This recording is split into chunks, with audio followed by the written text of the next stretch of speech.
Hey, Lynna. Hey, hi Michelle. I'm home. How, yay. And How's it going? all right, I'm amazed at this day. It's just so beautiful. Mm, we've had a couple of spectacular ones, Yeah. haven't we? And then we'll have the rain, and I hope we won't have a bunch of black flies after that. But Yeah. yeah, so thanks. Yeah, no worries. Hi Peggy, welcome back. Hi, thank you. All right, a couple of you guys are my guinea pigs. I'm gonna make sure the sound works with my dulcimer because I'm using a different microphone. All right, so let's switch over the video because I gotta do that to that video camera. And sometimes when that happens, it turns off. It doesn't. Okay, so question. Can you hear my dulcimer okay? Yes, Alright, perfect.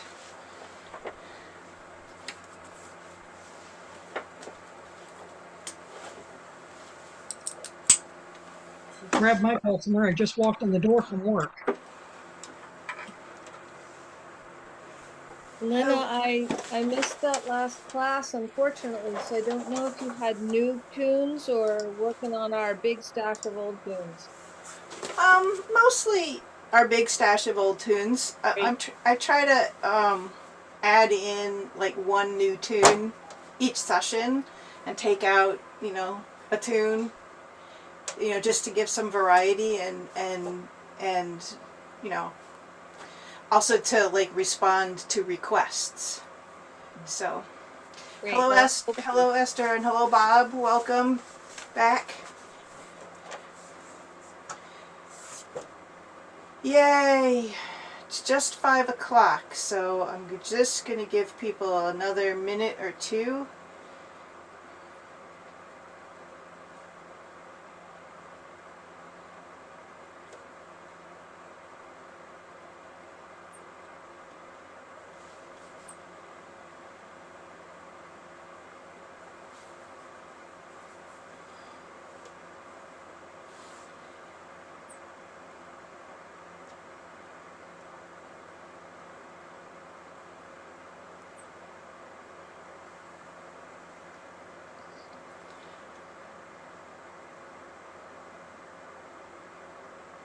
Alright, cool.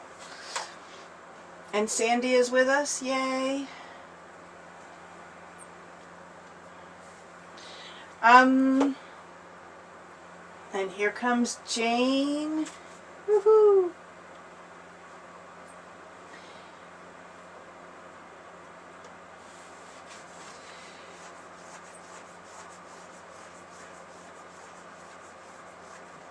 Couple more people, yay, Bren. Yay, hi Jane! Hi Sandy!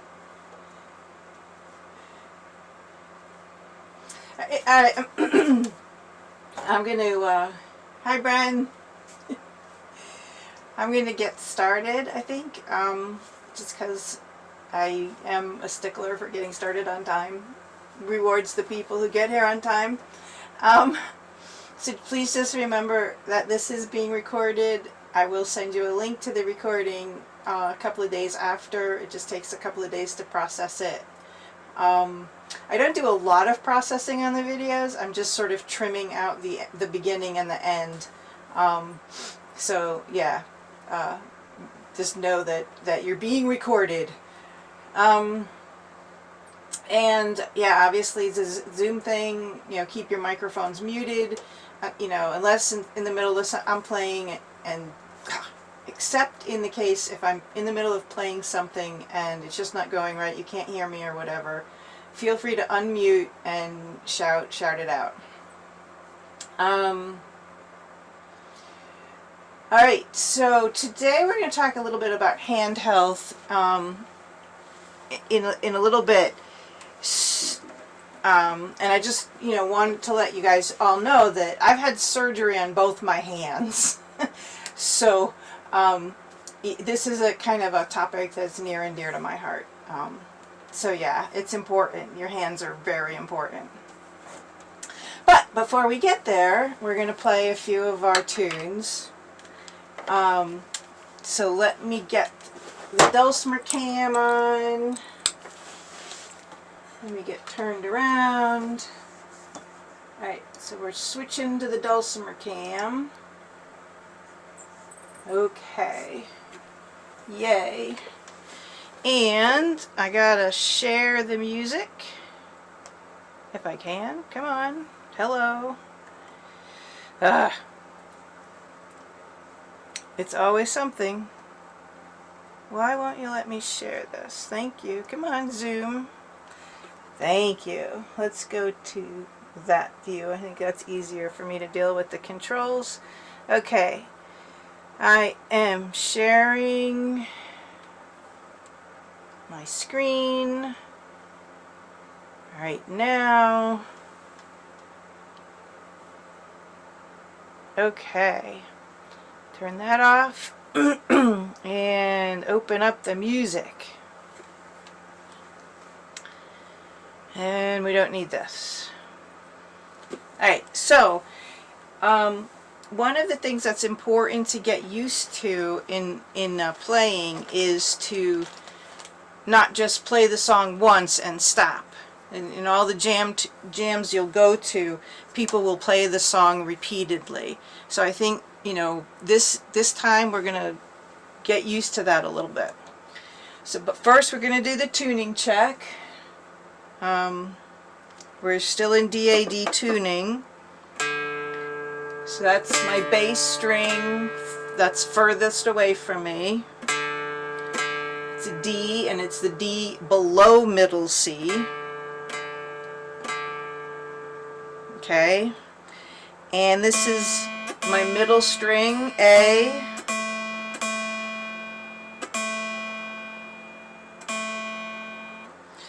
And then my melody string, D. This is the D above middle C. Sound good to folks? People okay with that? So, a couple of people when I sent out the form had replied that they just need a little extra help in terms of things not, right now their dulcimer isn't sounding as sweet as they hope it would be. And one of the things that I wanted to point out, just really quickly before we start to play, is when you're playing chord melody style, it's a good idea to have only one string on your melody. I don't know if you can see that on my dulcimer very well, but my melody string is just the single string. Woohoo! Get my finger in view. There you go. And the reason why the dulcimer comes with a doubled melody string, or a unison, they call it a unison string, originally was because it was played in a drone noter style. So the two strings of the melody had to compensate for the two middle and bass strings. And so that's why a lot of dulcimers are sold and strung with two strings that are your melody string, and they're supposed to be played as a unison. And therein lies the difficulty for beginning players. Unless they are tuned perfectly together in unison and you fret them perfectly, which is very difficult to do for most players, one of those strings is not going to sound great. So right off the bat, a good idea is to remove one of the double melody strings if you're not happy with the sound your dulcimer is making. You can always put it back later if you want to do noter drone style playing, but that's a really big thing to take away. The other thing is, when you're fretting, you fret just behind the fret. not on top of the fret, and not way back here. Okay? Some dulcimers sound fine if you're, like, see, if I'm way back here, it doesn't sound so great most of the time. So you want to try and fret as close as you can. The other thing is you should fret with your ends of your fingers, not the flat of your finger. Does that make sense to people? Thumbs up if that makes sense. So you fret, yeah, okay. You fret with the end of your finger, not the flat of your finger. Your thumb, you do have, when you're using your thumb, you do use the side of your thumb. And then, really from that, the most important thing to playing more smoothly and getting better at transitions is to memorize your frets, memorize the numbers of your frets on your fretboard. Some people put stickers on there and that helps them, but you really want to memorize those numbers, because then you're not searching, and you're not trying to count, oh, is this 7 or 6.5, when you're making big jumps. So that's just something you need to memorize. And so those are a bunch of tips. There are a few more that I put in the PDF in the email that I sent out a week ago. If anyone has a particular challenge, please let me know, and I'm happy to go over that in more detail with you individually at a time, whenever we can make that time. Alright, having said that, let's move on and play Liza Jane, shall we? So I will play this song through 3 times, and I'll play it slowly the first time, the first time we go through. And then we're going to speed up. And so there's 2 things that we're learning today. One is to not stop at the end of the song and go back to the beginning. The other one is, once we are speeding up a little bit, it's a good way to practice what to do when you lose your place in the song. Right? You know this song well enough to know what part of the song I'm in. So when you've lost your place and you hear what part of the song I'm in, then be ready to come in on the next section. Be ready to come in the B section, or be ready to come in at the beginning of the song when we go back to the beginning. If that makes any sense. And remember, you don't have to play the chords, you can just play the melody line, which is the lowest line of the lowest set of numbers. Alright, are we ready to go? Alright, so I'm going to count us in. And again, slowly, the first time through 3 times, and we'll play really slowly. 1, 2, 3, 4.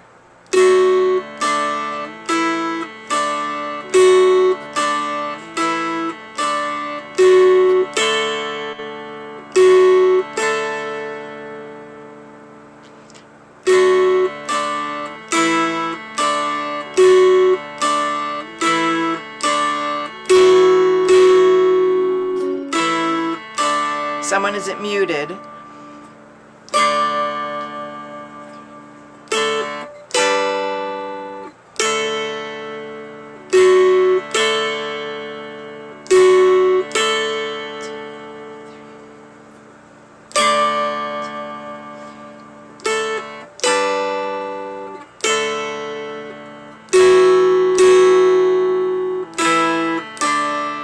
Back to the beginning.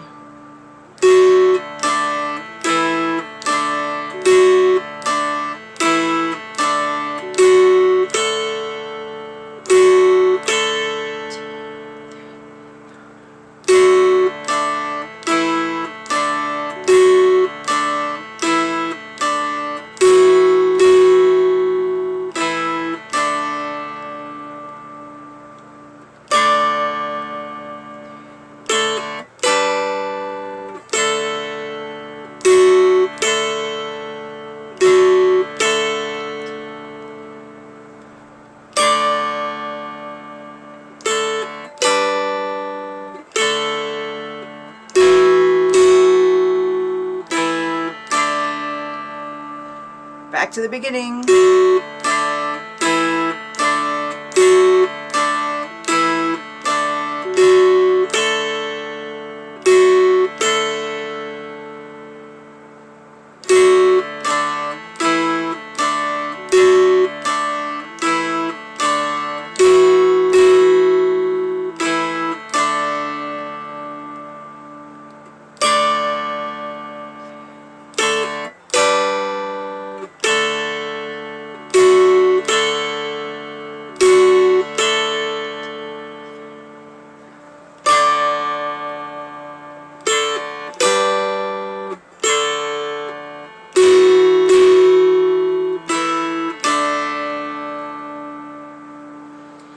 we go. Yay. How did people do? Thumbs up if you felt good about it. All right. Lots of thumbs up. So I'm going to do the same song again. I'm just going to play it a little bit faster this time. And again, you know the song well enough so that if you get lost, if your fingers get tied up, it's okay to stop, hear where we are in the song, and then come in the next logical place for you to come in. Okay? This is something that it happens to everybody. Even professional players get lost in the song, and they have to listen to the people they're playing with to come back in. And making this a natural part of your playing is an important thing to practice and do. All right, so a little faster. It'll be 1, 2, 3, 4, and then we'll come in. All right, 1, 2, 3, 4.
Oops, sorry. That was totally me. Totally messed you up. How is that speed for people, okay? Alright, thumbs up. Yay! Alright. Anybody, give me a thumbs up if you want to go faster. No, vehemently shaking your head. A couple of people want to go faster. Alright, so let's play one. We'll go through it twice. We'll play twice, and I'll just do it faster. And I know a couple of people were not. Just see what you can do with it. If you get lost, come back in. All right, 1, 2, 3, 4.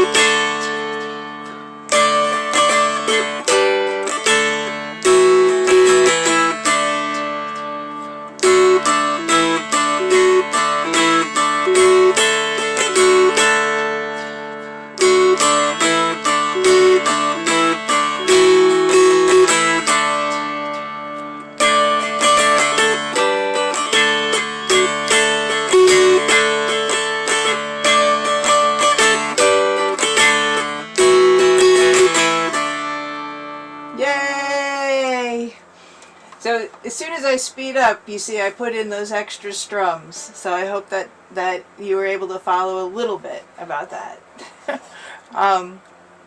So that last time playing through, so that you know, that's about the speed at which if you go to a festival and you know, are able to get into what's called their slow jam, that's about the speed at which people are playing this tune.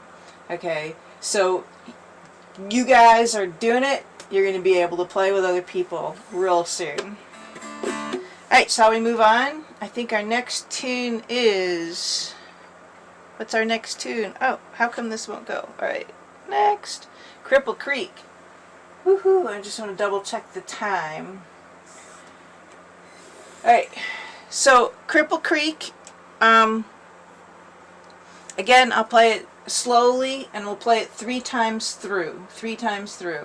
And then we'll play it again a little bit faster. We won't probably do this one the extra fast way, but we'll We'll get to that. Alright, so again, this is a count to 4, and then we come in. So 1, 2, 3, 4.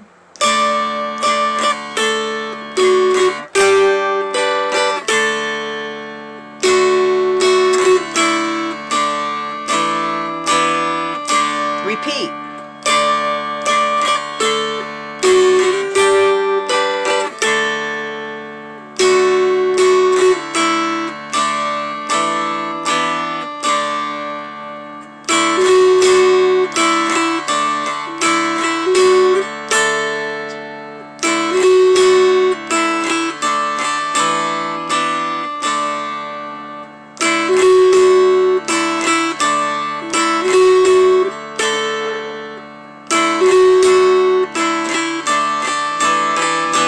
Back to the beginning.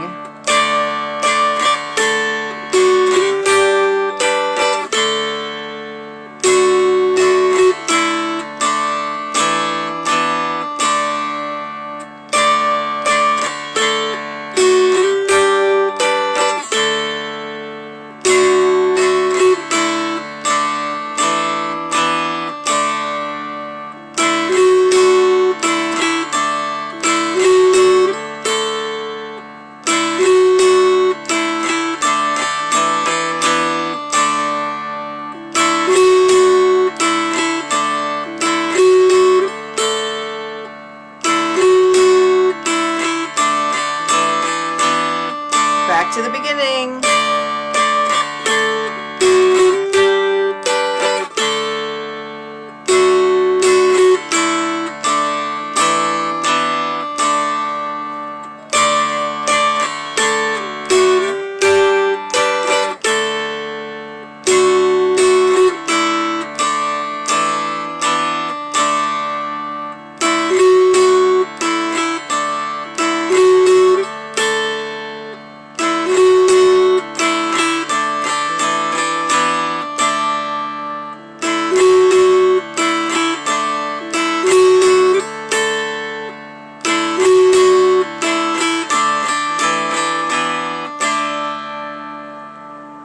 How did that feel for people? Hey, Lynna. Yes? Could you just do a quick review, if it's helpful to others, too, is the fingers. Are you starting with your index finger on the 7 or your thumb? Oh, I'm starting with my thumb on the Right. 7. Me too. And then dropping like my ring finger on the 4.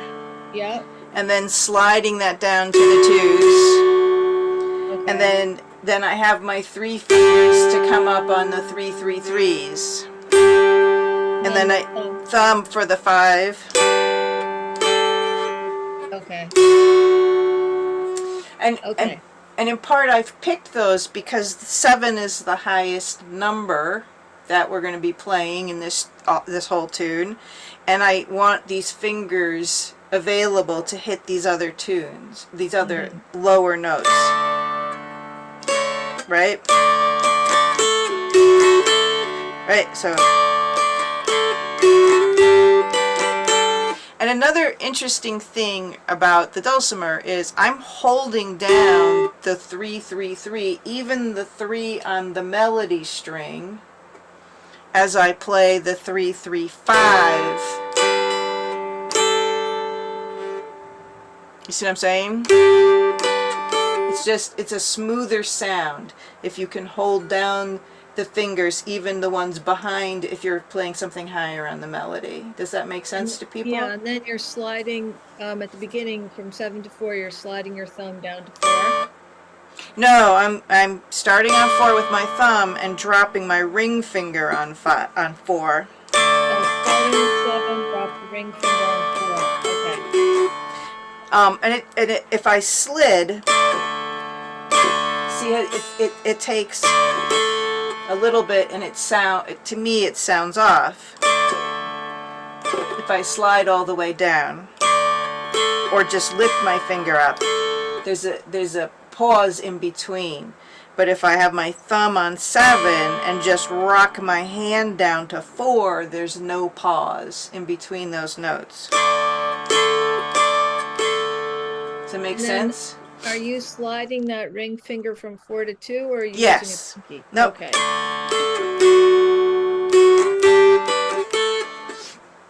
Okay, thank you. And that's some of the stuff that, you know, when you begin smoothing out your playing, is this, that's kind of the stuff that you start thinking about and transitioning in how you transition from one note to the next and make it as A, smooth as possible, and B, as fast as possible.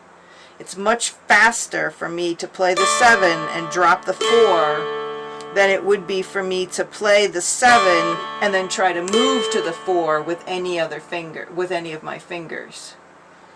You know, you can play it with your index finger and drop a pinky, pretty easy.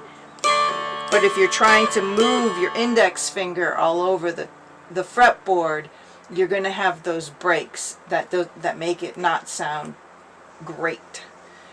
I mean, it doesn't sound bad. It just doesn't sound as good as it could be. Does that make sense? And the other thing to know about this is that your fingers on your fretboard determine how to do your fingering. You don't want to be scrunching your arm around like this at all. You know, your fingers should pretty much, your fretting hand should be pointing away from you at all times. And just very subtle movements with your wrist. You don't want to be craning your wrist or your elbow or your shoulder on your fretting arm at all. And, you know, if you have a stretch to do the thumb and the pinky, that's great. Some people can't do it. Their dulcimer fretboards may be longer, their hands may be shorter, so you have to figure out what works for you with your hands on your fretboard. Alright, do we want to play Cripple Creek again? I got 1 thumbs up. Same speed. No? We want to move on. Alright, maybe in the interest of time we move on. Okay. Alright, so Black Mountain Rag.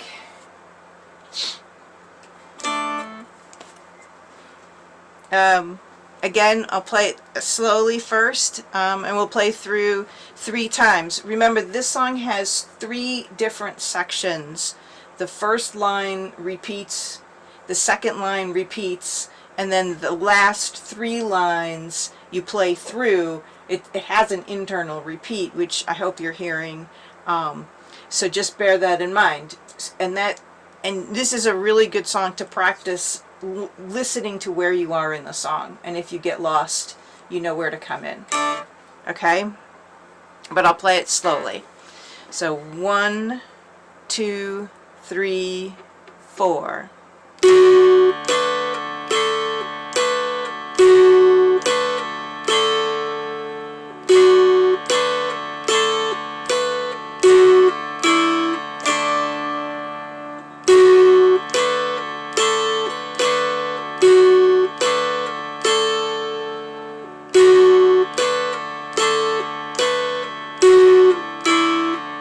Second line.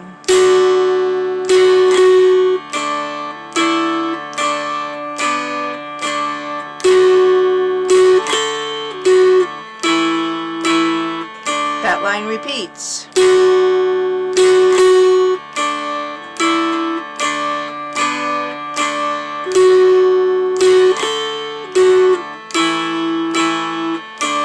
Third line.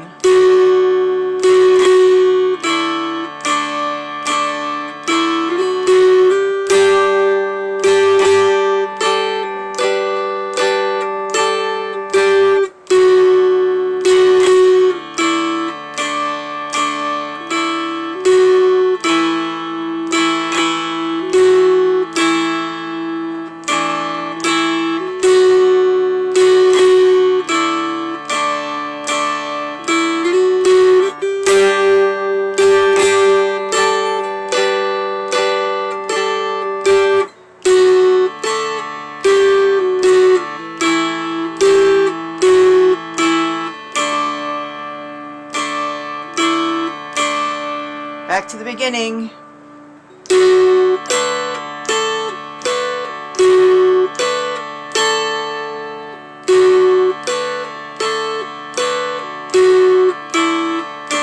first line again.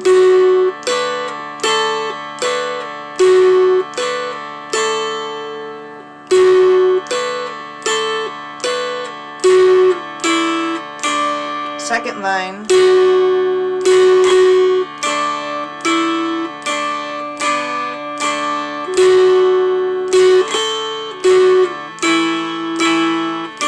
Second line again.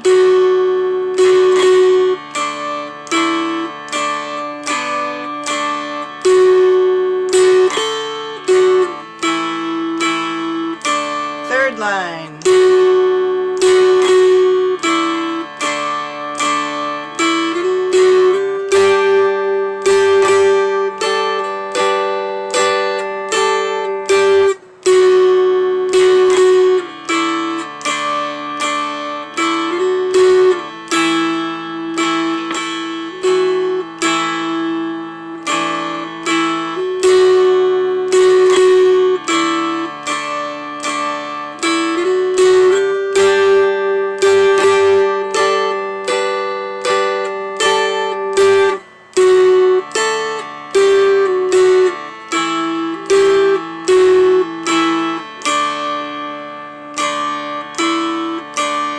Alright, I think that was only twice, but let's call that one a quits.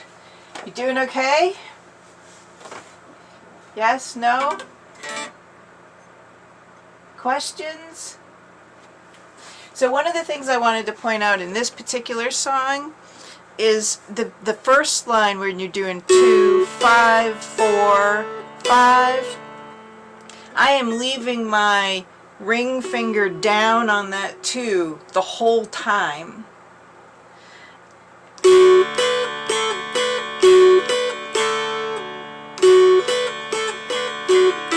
Until I have to move it to the 1. Okay? And again, by doing that, you eventually will be able to increase speed and increase clarity as you. So instead of jumping around like that, I'm just holding down with my ring. Does that make sense to people? Yes? No? It just helps with speeding up a little bit. Alright, so I think we're going to skip over the 4 Marys, and I'm going to turn my video around. Oops. This camera, please. Oh, I got to turn off the screen share before I do anything. Silly me. Zoomy, stop share. Yes. Okay, cool. So now you can see me. And Jean joined us. Thank you, Jean. Alright, so what I wanted to talk to you about hand health. Again, bear in mind, I've had hand surgery. I've had 4 trigger fingers. 1 on this hand, and then 3 on this hand. And my hands are very arthritic. I spent about 2 years actually not playing my dulcimer at all because my hands were really, really, really painful. I finally bit the bullet and had surgery on this hand, which is my fretting hand, and that's the one that I was really, really concerned about. And it went wonderful. It went really well. So if you happen to have trigger fingers and you're worrying about surgery, don't just go have it done. It's okay. So I learned a lot of hand exercises. And in the agenda for today, I linked to a YouTube video that Brett Ridgway put together that has 3 simple exercises. And I can show you what they are. I'm just going to show you on one hand. You want to leave your arm and your elbow nice and smooth. And it's important, before I go on, it's really important if you have any hand health issues that you modify these so that they work for you. Okay? Stretching exercises should feel like a stretch. You should never feel pain. So make sure you stretch slowly, and that if you do start feeling any kind of pain, back off of it immediately. But the 3 stretches that Brett in that video that Brett produced, and I'll resend that out when I email out the recap of this, so that you have it there too. Is essentially you leave all of this as neutral as you can, and the first one is you're going to pull back, and you want to pull sort of to the center with your thumb. So you're going to pull your thumb that way towards, I'm pulling it towards my hand, the back of my hand. And you should feel that all through here, okay? And then the next one is you do the same thing with your index finger. You just pull your index finger back, okay? And the middle finger. And the ring finger. And the pinky finger. So this is stretching all in here. And you shake it all out. So then the next one is you're gonna leave this as relaxed as you can, and you're gonna pull your thumb in. Again, you want to pull it into the palm of your hand. And now you're stretching out all the back of this. Okay? And then you do the same thing with your index. And you do the same thing with your middle. Do the same thing with your ring. And the same thing with your pinky. Oh, my pinky just popped. Woohoo! Didn't hurt. It just, the knuckle popped. Alright, so, and then of course you repeat those 2 series on your other hand, right? You know, so it's the same thing. You know, you're pulling in, okay, and then you're pulling back. And then the other exercise that Brett has is you take your hand and you basically stretch in between your fingers like this.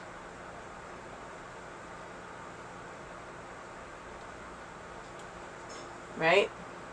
And this helps to get your fingers limbered up and even stretching more than you ever imagined. Right? So you do all 3 of those exercises on both hands.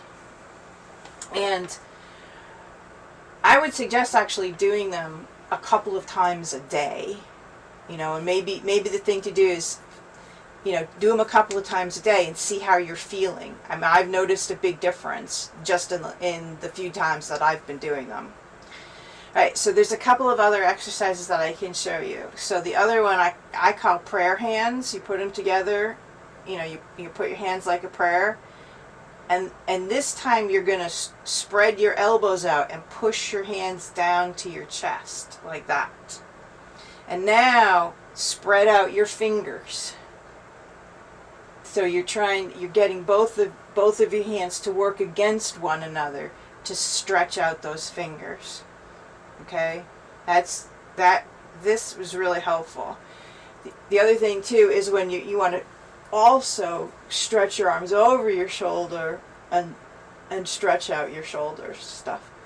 Okay? And that just gets those shoulders limbered up. Okay. Now there's another it's hard for me to demonstrate because I kind of need, maybe I can demonstrate it on this camera. Hold on, let me see if I can do this. Woohoo! Okay, so, hold on, my headphones were wrapped around a, so in this one you put your hand flat on a flat surface, not necessarily your dulcimer. You can do it on a tabletop, and that's, you probably want to do it on a tabletop instead of your dulcimer. Hold down your fingers and then lift up the palm of your hand all at once. You're stretching out all of this by doing this. Okay? And I can only go that far, and I'm talking that's maybe a 5-degree angle on this hand because of the surgery I've had on it. And then you do the same thing with this, you know, your other hand. And on this hand I can get a much more up and down angle on it. So that's something that I learned in physical therapy, is another great hand stretch. Changing my camera around. Okay, and then the other things that I will share with you, they make wonderful hand therapy devices that are available on Amazon. And you know, if you don't like Amazon, you can buy these at pretty much any physical therapist office. You know, you can go in and talk to them about it. They have, these are little balls, and these are wonderful because you can keep them in your freezer. And when you take them out, you know, and you're exercising your hand, the cold really helps. So with these, what you would do is, you see how I'm holding it with just my index and my thumb? So you squeeze with just your index and your thumb. And then you move to your middle finger and you squeeze. And then you move to your ring finger and you squeeze. And your pinky and you squeeze. Okay? And then obviously you do it on the other hand.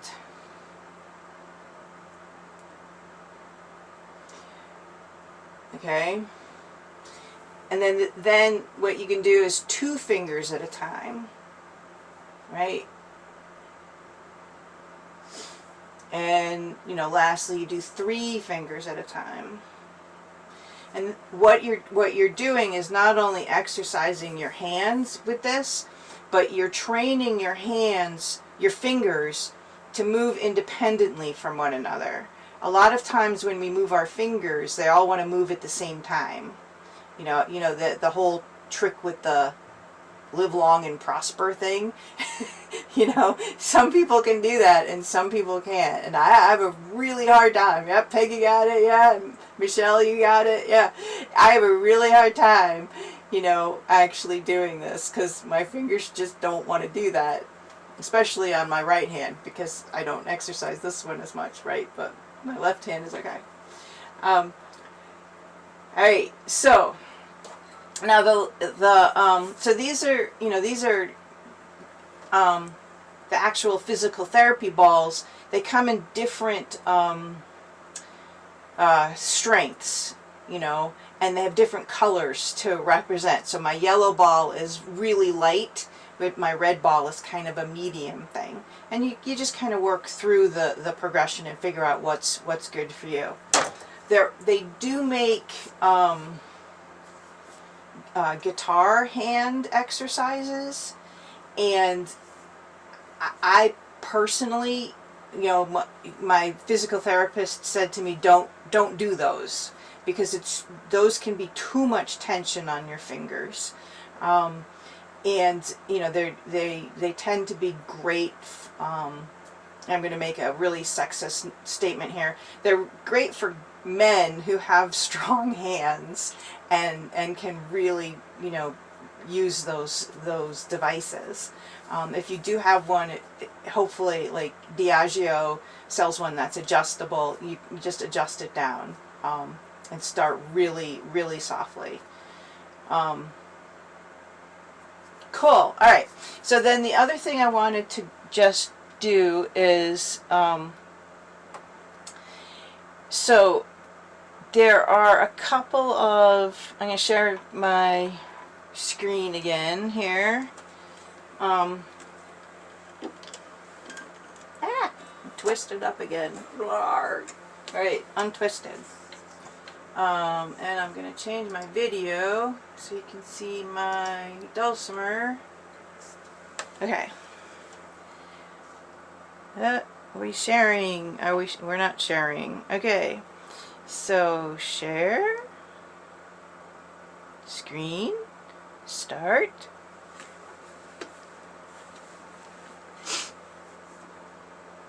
Okay.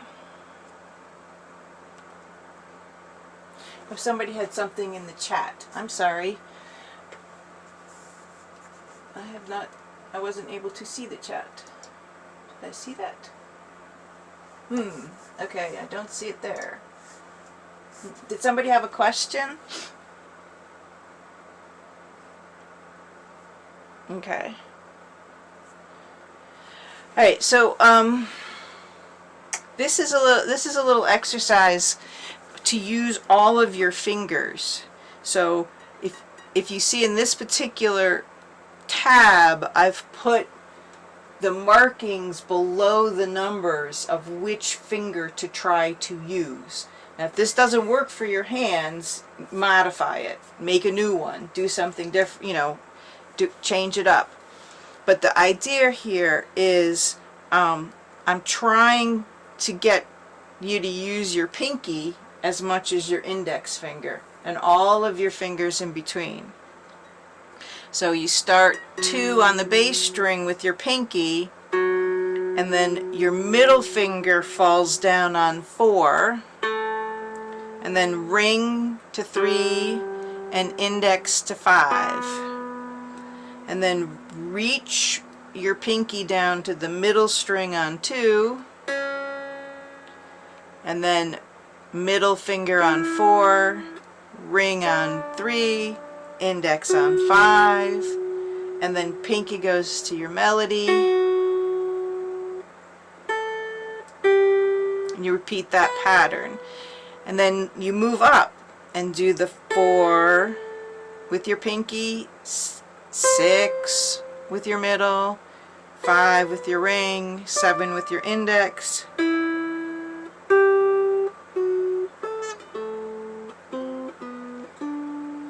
And then there's a little bit quicker run. Whoops.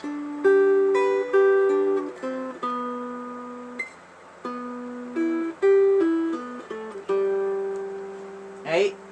Now this is something that I don't expect you to get like the first time you look at it and the first time you try it. This is something that you practice. And the whole idea is you're strengthening your pinky finger as well as your ring and your middle and your index. And you're getting them to move independently from one another. Does that make sense to people? This will help you in the long run be able to play with more fingers more confidently. If you're playing with your pinky and it doesn't quite sound right, this kind of exercise will really strengthen that and help. And likewise, there's an exercise for your thumb. If you come to the dulcimer from a guitar background, a lot of people don't use their thumb enough, because on the guitar you never use your thumb to fret. Your hand is back this way on the neck of the guitar and your thumb is behind the neck, so you're only using these 4 fingers to fret on a guitar. So most guitarists, when they start playing the dulcimer, really have a hard time incorporating their thumb. So in this case, it's 3 blind mice. I hope people know this song. 3 blind mice, 3 blind mice, see how they run, see how they run. And again, I'm going to hold down the 4 and just move my thumb up to 7. The cat ran after the farmer's wife. She cut off its tail with a carving knife. Did you ever see such a sight in your life as 3 blind mice? So that's just an exercise, play it as slowly as you can to try and get your thumb involved in playing more. Okay, I'm not gonna stop the share. Okay, yeah, let me stop the share for a second. Woohoo! Sorry. Where am I? What am I doing? Why am I here? Woohoo! Okay, stop share. Alright, turn my camera around so you can see me face. Does anyone have questions about that? Or those exercises? No. I have a quick question. do you recommend doing these right before you start playing the stretch exercises? I recommend doing them right before you start playing, right? The hand stretching right before you start, right after you finish, and at other times during the day. Like, for example, when I wake up in the morning, my hands feel awful. They feel like they're just stone mitts that won't move, you know. So this is one of those hand exercises are things I do almost immediately when I wake up in the morning, just to get the blood flowing. So that you can do whenever.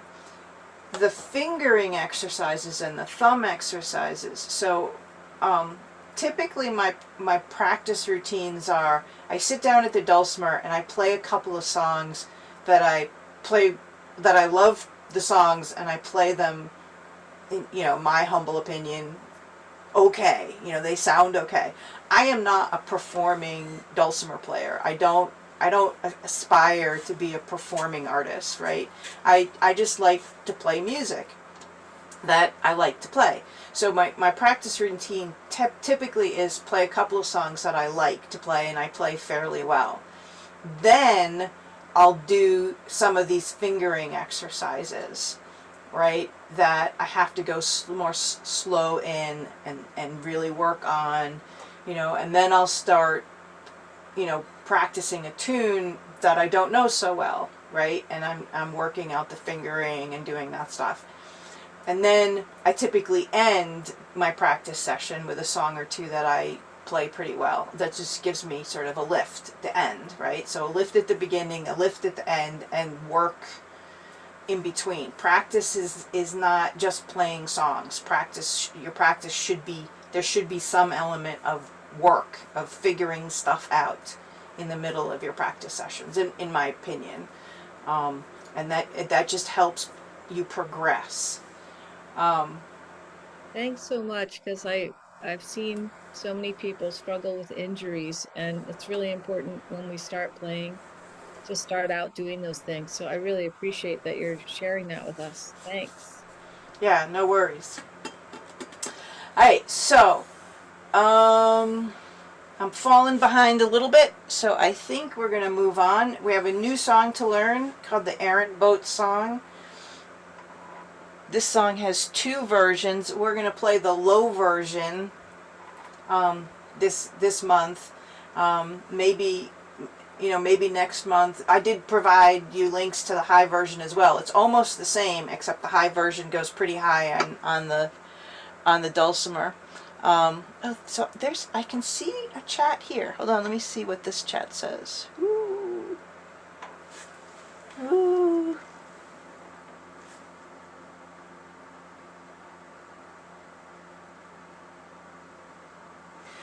Okay. That was somebody who... Alright, not a question, just a helpful information. Alright, so I want to share my screen. Come on, share screen. Start. I should know how to do this by now, right? Only, like... Okay. Alright, so, and we're going to switch over to the music app. Gonna put me away. Alright, so normally I have my little foot pedal to change the music, but that's not working for me today for some reason. So this is a 2-page arrangement. So when I get to the end of this, there might be a break when I switch the page. So I'm sorry about that. Alright, so this song, again, if you're just learning the tune, feel free to just play the melody notes. Not a problem if you just do...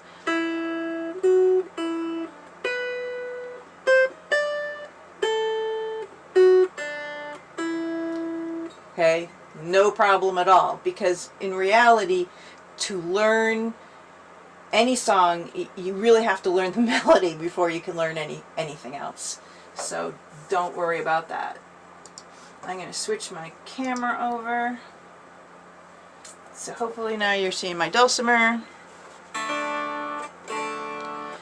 Alright, so again we're going to go really slow. This is an arrangement by Burt, Kahn. It's a beautiful song, beautiful arrangement. And this was a request by somebody on the call to learn this song. So if you guys have requests of songs you want to learn, just send them my way. Alright, this is in 3/4 time. So a quarter note gets the full beat, and there's 3 beats to a measure. I will count to 1, 2, 3, and we'll come in. 1, 2, oh, sorry. I didn't have my pick in my hand. Alright. 1, 2, 3.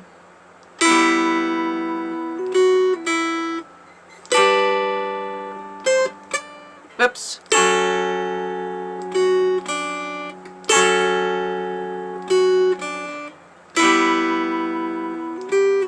Ah!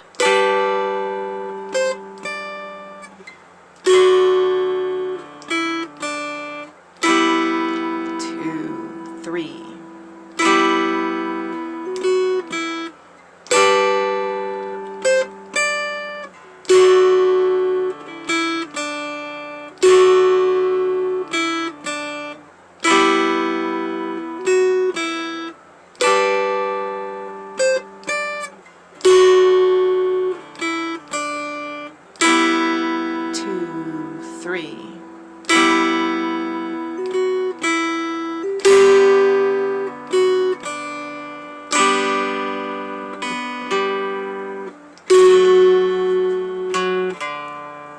Little break.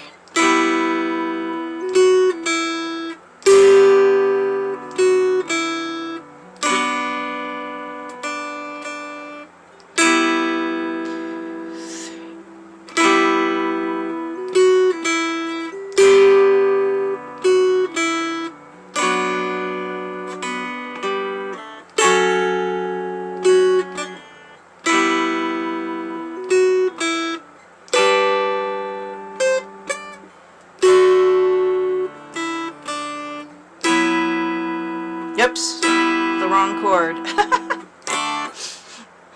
Alright, so I murdered that song. Sorry about that. We'll give it another go here, so that you can see how it actually sounds. In this song, there's a lot of places where there's a 3 on the bass and then 1, 1, and you can. I hope you can see my hand. I'm using my thumb on the 3 on the bass, and my 2 fingers on the 1 and the 1. And there's a lot of places where I'm using my thumb on the bass string to get those chords. But again, if this is brand new to you, just play the melody. Alright, 1, 2, 3.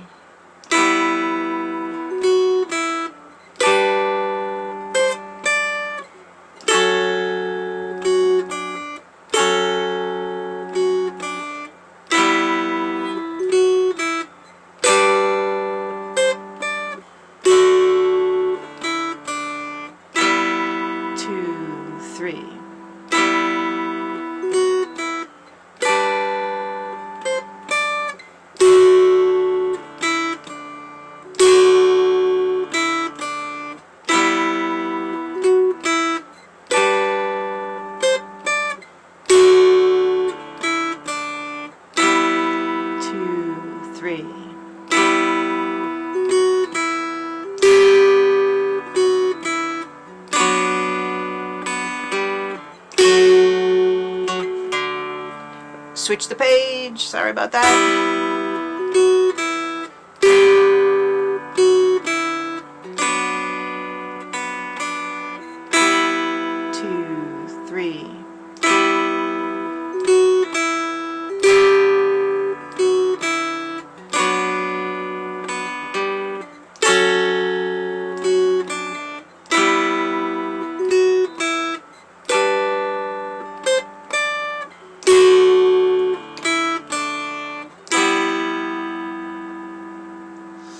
So there you have it, Aran Boat Song, the low version.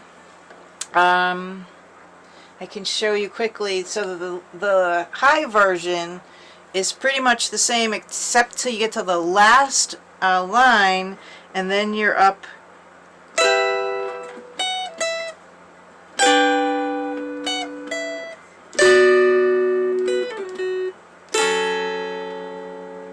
Okay, that's pretty far up on the fretboard for a lot of people, particularly those people just starting to play. But it's really pretty, and it adds a really nice counter melody to this. So yeah, we'll be looking at that in later Zoom tunes. Questions about that song? People like it? Yeah, okay, got a couple thumbs up. People like it. Good. It's a pretty song, and I don't believe it actually, in the normal playing of this song, I don't believe it goes much faster than that. It's a slow, nice slow song. Alright, moving on to Rosin the Beau. I think this was new last week. This song has a bunch of pull-offs and hammers, and that's what all the little POs and the HOs and the slides, you know, the SLs in there, that's what that means. We don't have to worry about those this week. We're going to have a future session, maybe next month, that specifically talks about pull-offs and hammers and slides. So you don't have to worry about it this month. It's a good idea to learn the song and the tune, because then it'll be helpful next month. This tune is in 6/8 timing. It's very similar to 3/4 timing, except the 8th note is the beat of the measure, and there are 6 of them in every measure. So you can see that in the second measure. You can see 6 8 notes, 8th notes in there. In this particular tab, I can also tell you that there's the little slashes, like in the first measure of the second line. It just helps you count the beat and know where you are. It's just a little filler to say, okay, yeah, you got a couple more beats in there, for the holds on some of those notes. All right, so this is in 6/8 timing. I'm going to count to 5 because we have a pickup note in the first measure, so I'm going to count to 5 and we'll come in very slowly. 1, 2, 3, 4, 5.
Alright, I see some thumbs up. That was good for people? Yeah? Yeah? Okay. Yay, Peggy's happy. Michelle looks happy. Jane's happy. Yay! This is a great song in dulcimer circles. It particularly if you're playing this drone melody, this chord melody style instead of a drone melody. This really can't, this particular arrangement of this tune really can't be played in a drone, a noter drone style, because some of the melody comes up here in these, in the middle and the bass strings, and that's really not possible to do with a noter and a drone. So when you on that, like, so at the beginning of the second line, the first measure on the second line, where you have a B minor chord, try to just hit your middle and your bass string. And likewise, when it's goes down to the A7 chord with the 1 on the bass, try just to hit those two strings. And the reason why is because it's still okay to hit all three strings. It's just a little cleaner with the chord. Okay.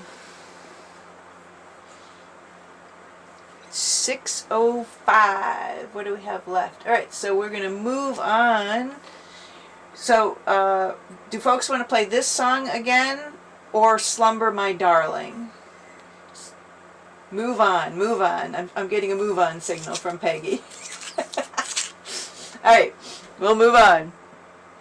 Again, I apologize. There might be a brief lag when I have to switch the page because my foot pedal stopped working on me about 5 minutes before this session began. Alright, so Slumber My Darling, this is Stephen Foster. This is an arrangement I did based on hearing Alison Krauss sing this song.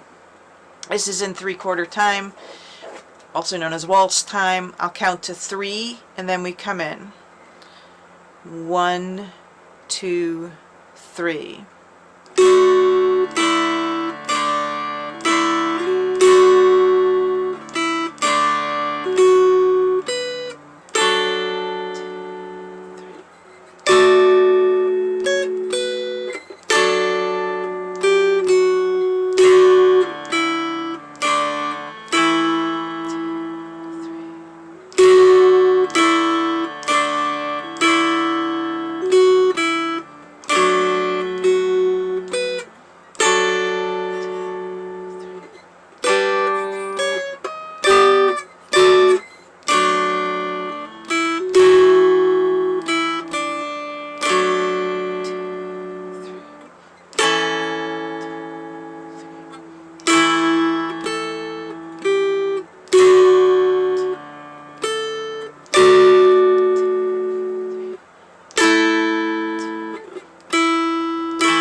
Some people with me?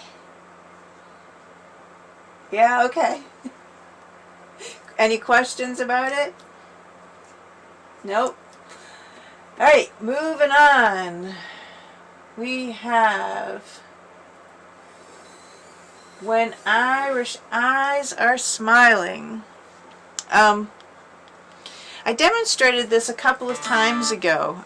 This particular song, I like to say, is a great song to practice backwards. Okay? And I'll demonstrate that again now, in case anybody missed it the last time. So when I mean practice backwards, I mean go all the way to the end of the song, okay, and play the last measure, just the last measure. So in this case, it's a 0, 5, 7. The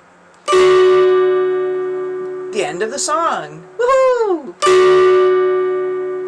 Ta-da! Okay? And then go backwards. So take the next to the last measure and play that along with the last measure. So in that case, it starts on a 6, 6.5, 6, 8, and then it's going to go 7, and then 7, 5, 0, 5, 7.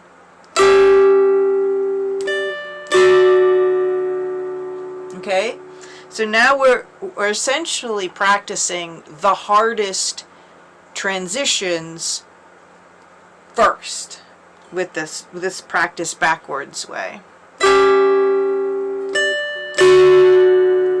Does that make sense to people? And because you practice them over and over again, they get a little easier each time you do it. And I'm doing as minimal finger moving as possible. So I'm doing the 6.5, 6, and 8, all with these fingers. Then I'm just moving my 7, my thumb down to the 7. I'm not lifting up the 6.5 or the 6. And then, of course, at the end, I have to lift them up to hit the 0, 5, 7. Okay? And then you go back a measure.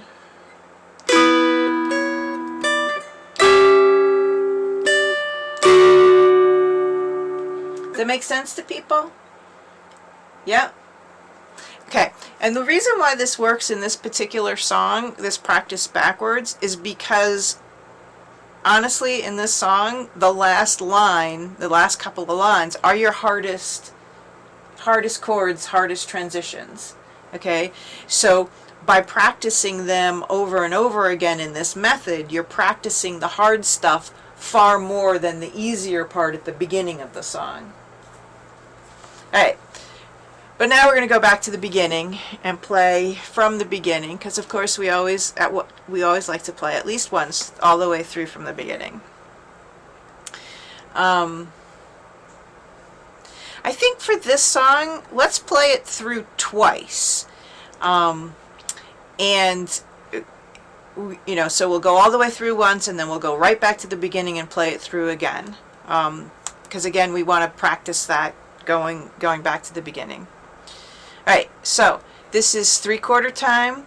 There is a pickup measure, so you know, normally you could count to 1, 2 and then come in, but that doesn't really give you a sense of how the beat, you know, how quickly we'll play. So let me count all the way to 5 and then we'll come in. So I'll count 1, 2, 3, 1, 2, and then we'll come in. Alright. 1, 2, 3, 1, 2.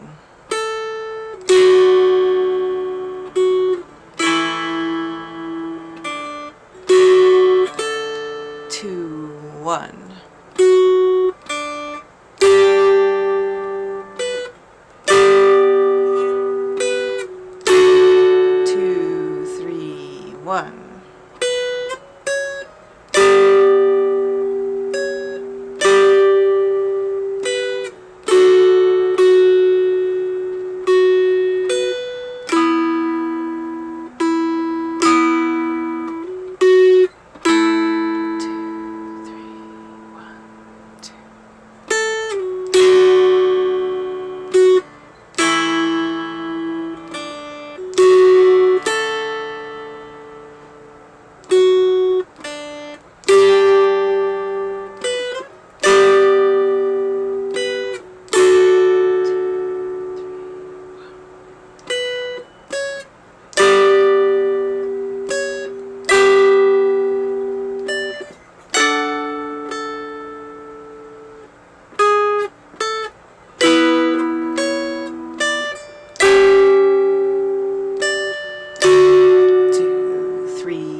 2, back to the beginning.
How'd they go for people? This is a little harder song. I mean, yeah, no worries, no worries. So this is a little bit of a stretch song. This would not be considered a beginner, my quotation marks down here, song for a lot of dulcimer players. So this is much more of an intermediate song for a couple of reasons. One of the big reasons is because it goes all the way up to 9, and pretty much anything beyond 7 is beyond a beginner. And also because it has a little bit of those trickier transitions in the chords. But I like to include this song, I like to include a challenge song, you know, so that you can really see where you're going to go with your dulcimer playing, and you know, really try to, you know, not just, you know, when I was learning to play, I didn't want to just play baby songs. I wanted to be challenged, and I wanted stuff I could to work on, to practice. So that's why I include that stuff here. All right, simple gifts, and I think with simple gifts, I think we'll play this one because it's a familiar tune. I think we'll play this through the 3 times like we were doing at the beginning. And yeah, we'll play it slowly, and then we'll see if we can speed it up a little bit. And feel free to ignore any of the handwritten notes and slurs and anything, and just play the melody notes. The melody starts on the middle string with those 2 opens, and then all the rest of it, most of the rest of it, is on the melody. Okay, so this is in, there's a big C where the time signature should be, and that stands for, in this tune, that stands for common time, which is 4/4 time. Quarter note gets a beat, and there's 4 beats per measure. Sometimes C refers to cut time, which is 2/4 time. So, but not in this case, and you can tell that because of what is it? 1, 2, 3, 4. The 4th measure. Let me see if I can circle it so you can see what I'm talking about. Yay! That measure right there. That starts. That's what tells you this is 4/4 and not 2/2. Oops. Okay, give me my eraser so I can erase that. Yay! Thank you. Can I erase? Hello. This page. Ooh, no. Delete writing on this page. Yes, thank you. Okay, cool. Alright, so simple gifts. We'll play through 3 times. And because this is essentially 4/4 timing, common timing, I'll count to 3 and then we come in. 1, 2, 3.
back to the beginning. Ah, sorry, I messed myself up. I'm going to play the last measure through, and then we'll go back to the beginning. 1, 2, 3.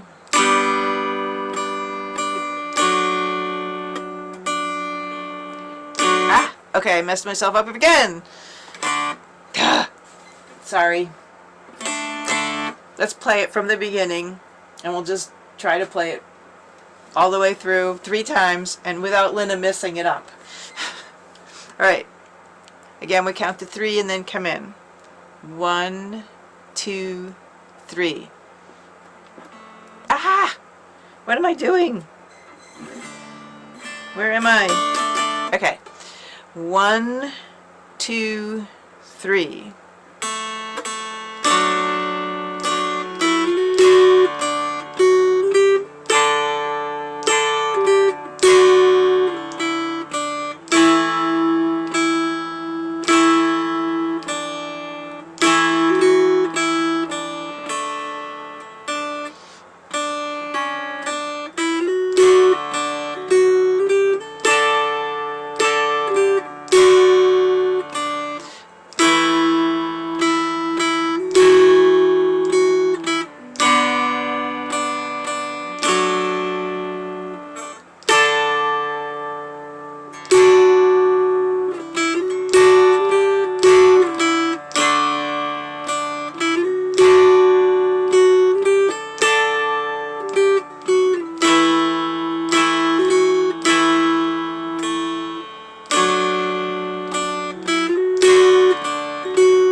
Back to the beginning.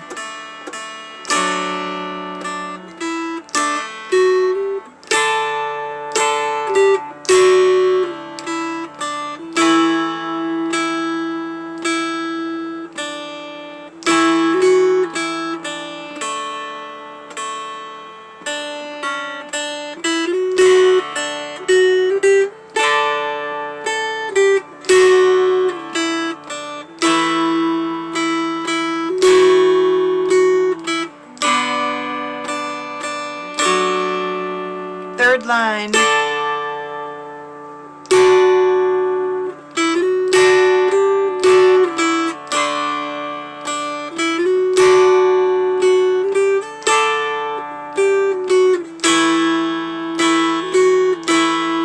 Last line.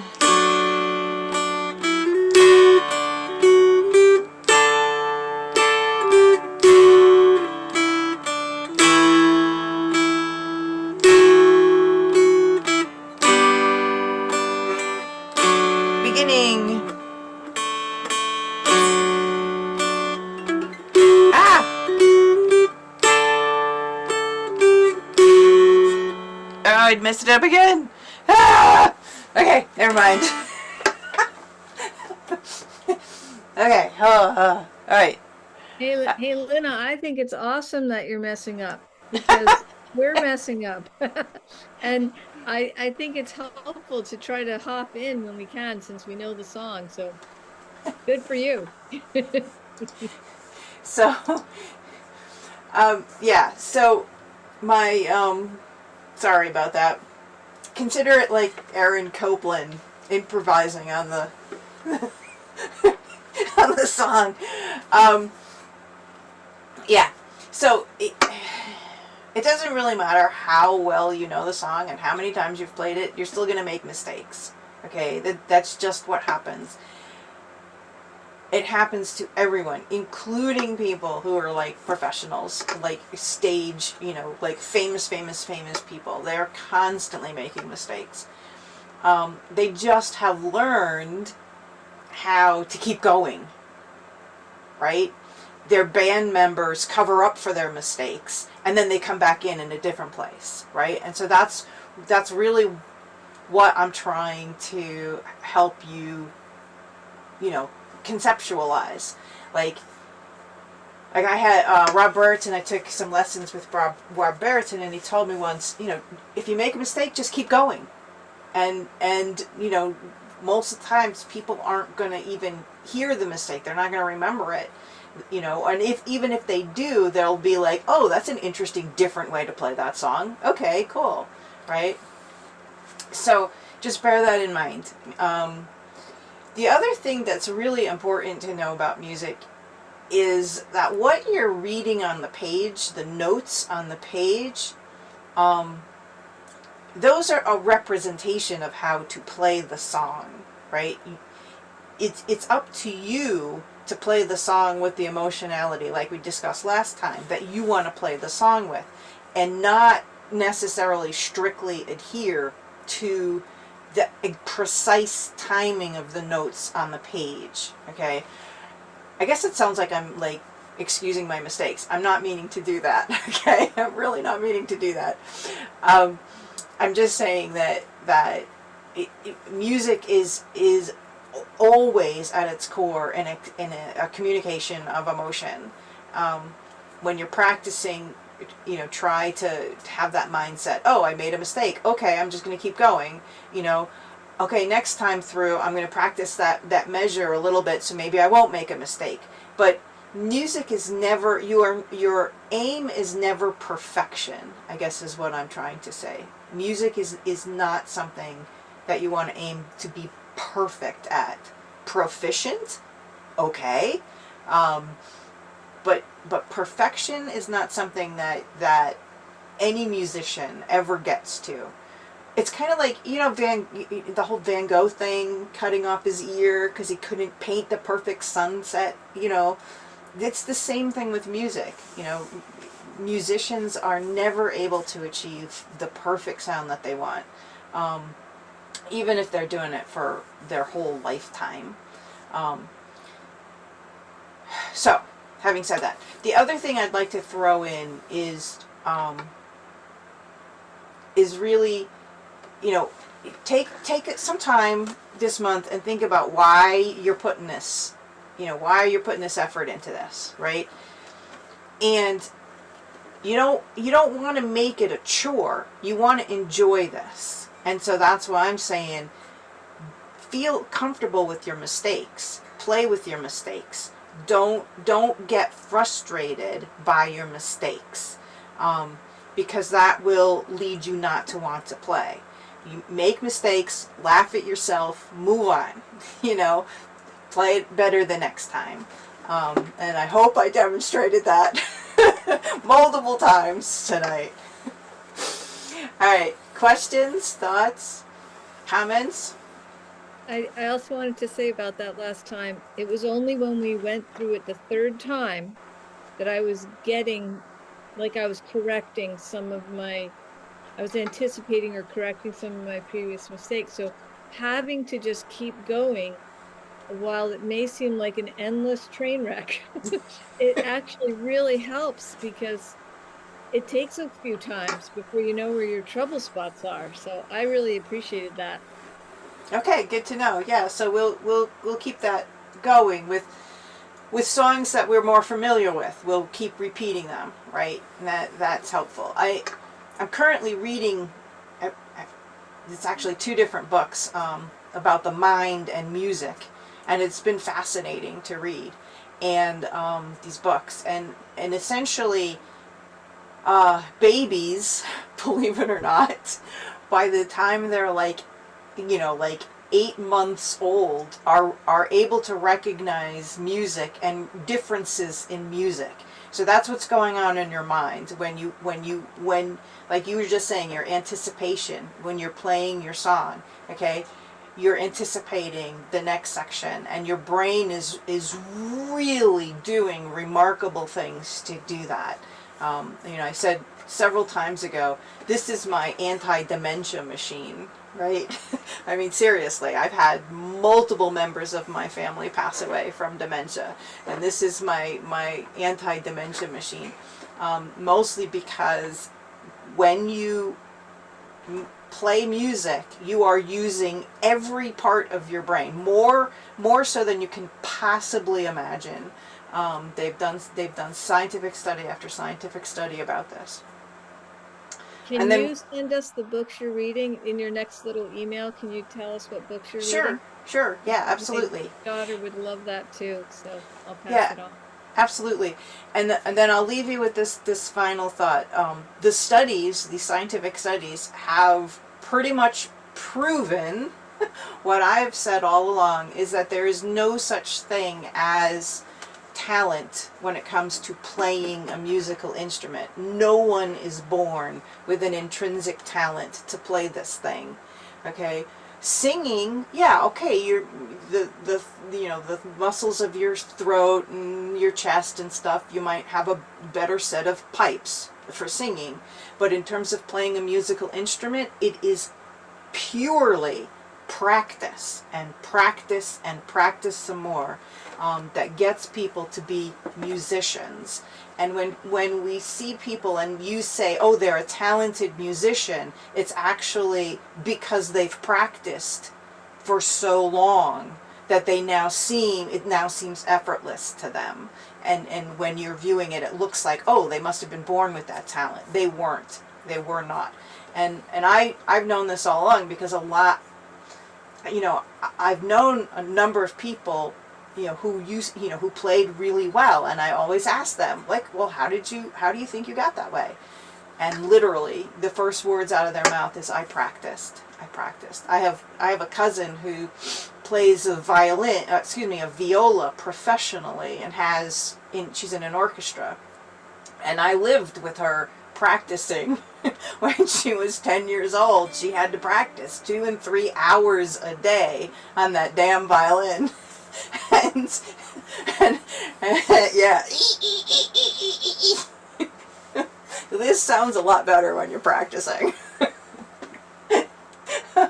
But as she progressed, I mean, she moved up. It wasn't just 2 hours a day. It became 4 hours a day. Then it became 8 hours a day. And for pretty much her professional career, she has worked 40 hours a week, literally playing her instrument 40 hours a week at least. And that doesn't count the concerts, and stuff that she did in the evenings. So, yeah, when you see somebody and you think they're a talented musician, ask them, how did you get that way?